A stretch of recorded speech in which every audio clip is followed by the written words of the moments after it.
Hello மக்களே, welcome to Delhi tax. எல்லாருக்கும் happy morning. இன்னைக்கு எபிசோட் நிஜமாவே மனசுக்கு கொஞ்சம் சாட்டிஸ்ஃபைடா இருந்துச்சுன்னு தான் சொல்லுவேன். பிகாஸ் நம்ம கலெக்டர் மேடமோடைய செய்கை அப்படி. அண்ட் இன்னைக்கு நம்ம விஜய் வந்து ரொம்ப ஃபீலிங்ஸ்ல நான் கொடைக்கானல் போயே ஆவேன் அப்படின்னு சொல்லும் போது நிவின் வந்து அதை தடுக்கிறாரு. ஏன்னா காவேரி இப்படி ஒரு சுச்சுவேஷன்ல இவ்வளவு ப்ரெஷர்லாம் ஏத்துக்க கூடாது அப்படின்னு சொல்ல அது எல்லாத்தையும் யமுனா கேட்கறாங்க. பட் அதுக்கு ஒன்றும் பெருசா ரியாக்ட் பண்ணல. அதே மாதிரி இப்போதைக்கு நம்ம போக வேண்டாம், சப்போஸ் நாளைக்கு ஒரு நாள் டைம் இருக்கு, நாளைக்கு வேணா எதுவும் அவங்களால சால்வ் பண்ண முடியல அப்படின்ற பட்சத்துல நம்ம ரெண்டு பேரும் போவோம், நீங்க இப்ப தனியா போகாதீங்க விஜய் அப்படின்னு நிவின் வந்து சமாதானப்படுத்திடுறாரு. அப்பயும் நம்ம யமுனா வந்து உனக்கு பொசசிவா இருக்கோ அப்படின்னு சொல்லிட்டு மைண்ட் வைஸ். இன்னொரு சைடு நம்ம காவேரி ஃபேமிலி எல்லாம் வந்து நைட் அங்கேயே ஸ்டே பண்ணிடுறாங்க. அடுத்த நாள் வந்து பாத்தீங்கன்னா பசுபதி அவங்க பொண்ணோடய வந்துடுறாரு. வந்து காவேரியோடைய ரியாக்ஷனை பார்க்கணும் அப்படின்னு. அது மட்டும் இல்லாம ஒரே ஆக்ரோஷம் கொண்ட நம்ம பெண் சிங்கம் வந்து எல்லாத்தையும் எடுத்து போட்டு அடிக்கிறாங்க.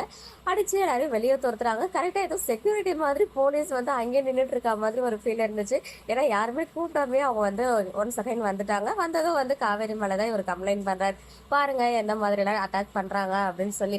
அதை விட ரொம்ப பகீர்னு இருந்தது வந்து நாளைக்கு எபிசோடோட ப்ரிவியூ தான். பிகாஸ் சாரதாமா வந்து எங்களுக்கு பொண்ணுங்க வாழ்க்கை தான் முக்கியம், வீடு கூட வேணாண்டி அப்படின்னு சொல்லும் போது அதெல்லாம் கிடையாதுமா, நான் வீடை மீட்டு கொடுத்தே ஆவேன் அப்படின்னு இன்னொரு சைட் பாட்டிக்கும் மயக்கம் வர மாதிரி காமிச்சிருக்காங்க.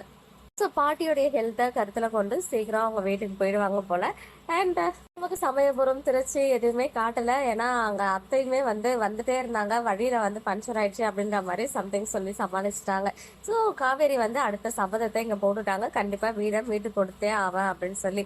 இன்னொரு சைடு இன்னைக்கு எபிசோடோட ஹைலைட் குழு மூமெண்ட் என்ன அப்படின்னு பார்த்தீங்கன்னா, நிவின் வெளியில் போன கேப்பில் யமுனா வந்து நீங்கள் ரெண்டு பேரும் சேர்ந்து வாழ்ந்தே ஆகணுமாம்மா, அது நான் தான் ரொம்ப சந்தோஷப்படுவேன் அப்படின்னு சொன்னதை நம்ம விஜய் கூட ரொம்ப நல்ல எண்ணத்துல சொல்றாளே அப்படின்னு மைண்ட்குள்ள நினைக்கிறதுக்குள்ளேயே வந்து பாத்தீங்கன்னா ரெண்டு பேரும் சேர விடக்கூடாதுன்னு சிலர் தடுக்க நினைக்கிறாங்க அப்படின்னு சொல்லி ஆரம்பிக்கிறாங்க. நம்ம கூட வேற ஏதோ சொல்ல வந்துருவாங்களோ அப்படின்னு பார்க்கும்போது கரெக்டா நிவினியோ காவேரியோ இப்ப வரைக்கும் அவங்க ரெண்டு பேரும் ஒருத்தவங்களும் மறக்காம தான் இருக்காங்க அப்படின்னு சொல்லி ஸ்டார்ட் பண்ணதுமே நான் கூட விஜய் ஒரு அறை விடுவாரு அப்படின்னு தான் எதிர்பார்த்தேன்.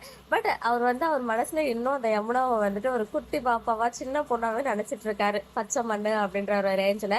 ஸோ அதனால அவரால் கண்ட்ரோல் பண்ண முடியாம சிரிச்சிட்டாரு. சிரிச்சுட்டு நிவினை பத்தியும் உனக்கு தெரியல, அதை விட எனக்கு காவேரி மேல அத்தனை சதவீதம் நம்பிக்கை இருக்கு, ஸோ தயவு செஞ்சு இந்த ஒரு எண்ணத்தை மாத்து அப்படின்ற மாதிரி. இப்போதைக்கு விஜய் வந்து சரியான பதிலடி கொடுத்துருக்காரு யமுனா கிட்ட, இதெல்லாம் வந்து உண்மை இல்லை அப்படின்றத.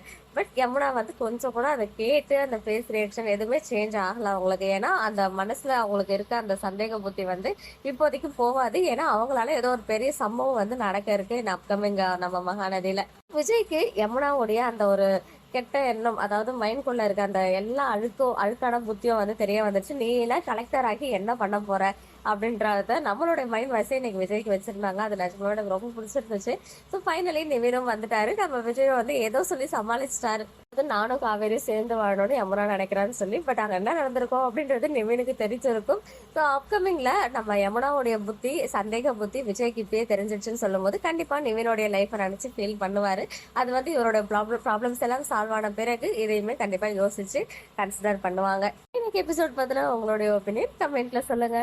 மக்களே, நெக்ஸ்ட் வீடியோல மீட் பண்றேன். எக்ஸ்க்ளூசிவ் அப்டேட்ஸ்க்கும் மறக்காம நம்ம சேனலை சப்ஸ்கிரைப் பண்ணிக்கோங்க.